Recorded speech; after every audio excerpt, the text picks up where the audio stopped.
What's up, guys? So I'm gonna try to do this review again. This is my second attempt. My first try, it was okay, but a lot of the footage was out of focus. I'm still learning how to use my camera. I'm using my Nikon Z6, and I have the regular 50mm lens, so I have to keep a distance about 10 inches away from the lens in order to focus. And the autofocus in video mode is a little bit wacky. It's not very intuitive, so I have to kind of keep it at the right distance. I might have to adjust the settings, so I'm playing around with it. Anyway, this is a continuation to my open box. So obviously the watch has since been taken off from the original packaging, and I've worn it for 2 days now, and this is one of those times where I feel like I made one of the best choices in a purchase in a long time. So here is sort of my take on the venerable Seiko 62 Mas reinterpretation. This is the SPB149. Let's take a look. Okay, so right off the bat, I gotta tell you, it's as you can see, it's about 11:40 nighttime, so the date window is kind of in transition.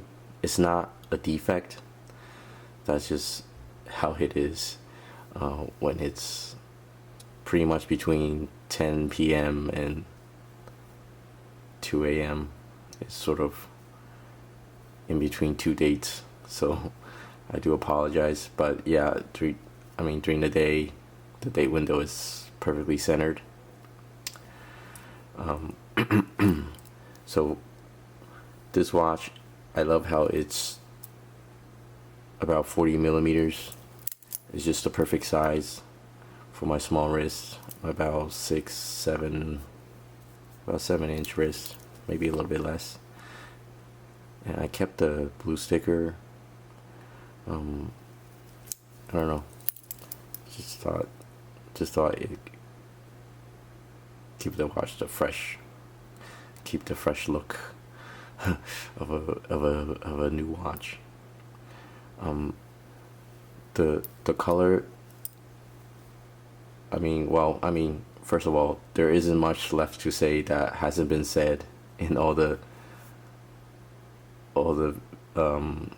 existing videos, so I'm not gonna go into the dimensions or whatnot, because you can pretty much, or you probably already seen it. What I am gonna say is this watch has all the premium features that you would expect from a good quality Seiko diver, but at the same time it still is a Seiko, so some of the things that you will experience is a pretty loose fitting bracelet, but you know what, when you wear it, you're not gonna feel it. But it is loose when it's, just kind of free flowing like this. Also, the winding action, typical Seiko, is very light, unlike a Swiss watch, where when you wind it, it kind of resists a little bit. So the winding action is light. The bracelet is a little bit loose. The lug fit is not 100%. You can see there is some kind of gap, but these are, I think, some of the small nuances that other reviewers have gone through, and frankly I don't really mind, because the watch is just so perfect in so many other ways. The LUME is incredible. I wish I could show you. Maybe I could. Maybe I could show you. Let's see how it looks if I turn off the light. Yeah, and I haven't done anything to the LUME. I didn't shine a bright light to it or anything. This is just how it looks. And it'll pretty much say that it'll pretty much glow all night. It won't be that bright, but yeah, you wake up in the middle of the night, it's still gonna glow. And I love the 60s, 70s lug cutout because, you know,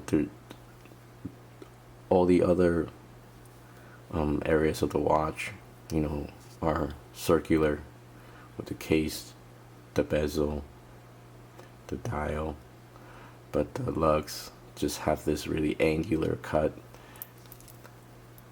and it gives it a really nice contrast. I really enjoy just looking at it. It almost doesn't fit the watch aesthetically, but yet again it does. It's just so special. And the bezel click is a lot better than I thought. Having owned one other Seiko diver, a cheap one, this is much better than I had anticipated. It doesn't have a whole lot of play. I don't think it's misaligned. At least I can't see it. Some people say the bezel is misaligned. I don't know. I like the full graduation here on the bezel, where, you know, a lot of dive watches, they follow the Submariner style, where only the first 15 minutes are marked. I think it just kind of throws the watch off balance.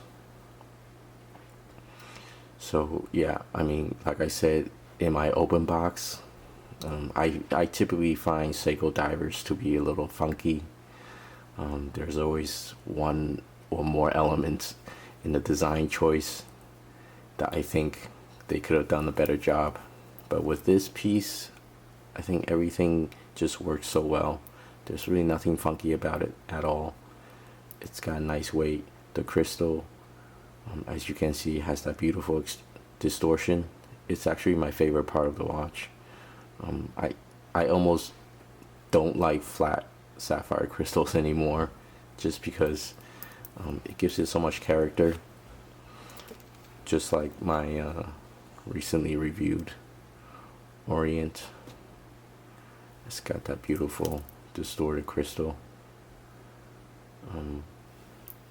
This one, yeah, it's a little bit different, but still.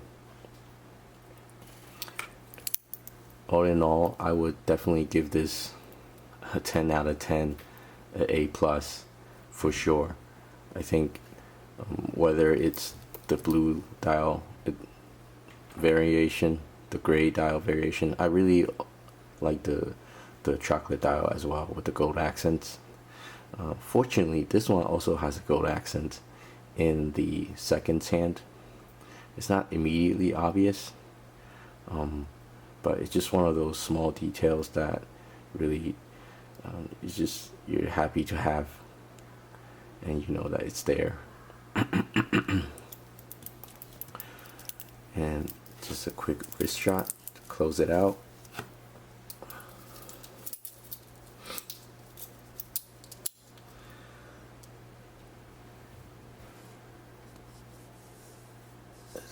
Is it in focus? There it is.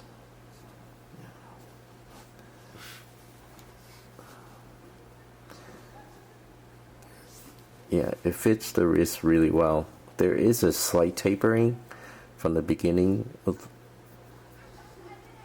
to, I think, the third link, just ever so slightly.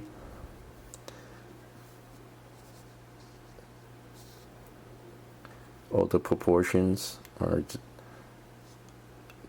in my view, really just perfect.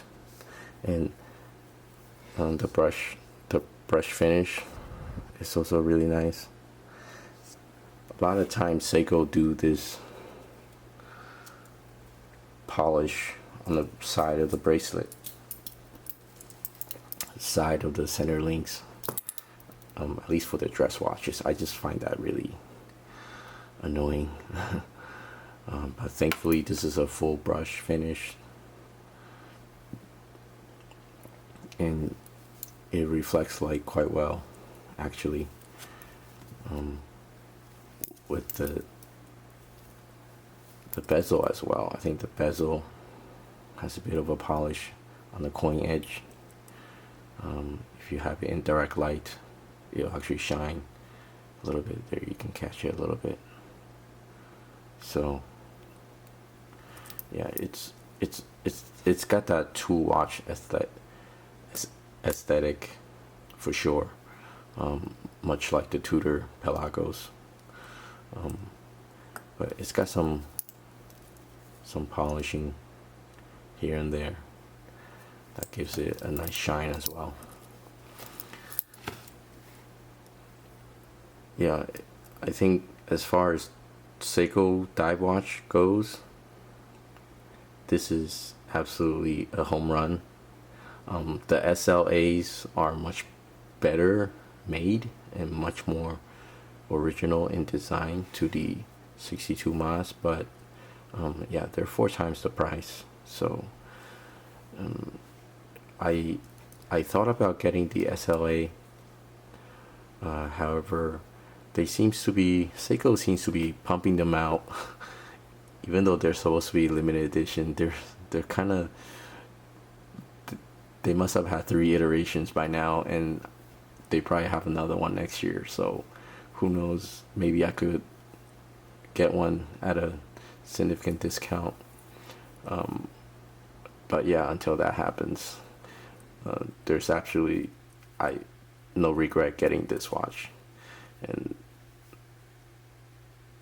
I haven't purchased a watch in a while, until the Orient, which was about a month ago. And yeah, this whole getting back into watches is really catching up to me.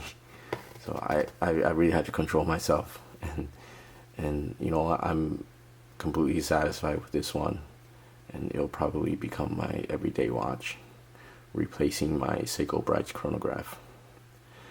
And yeah, definitely A+ for Seiko. They're doing a lot of things right, and I hope you know, they'll come up with even better divers this year or next year.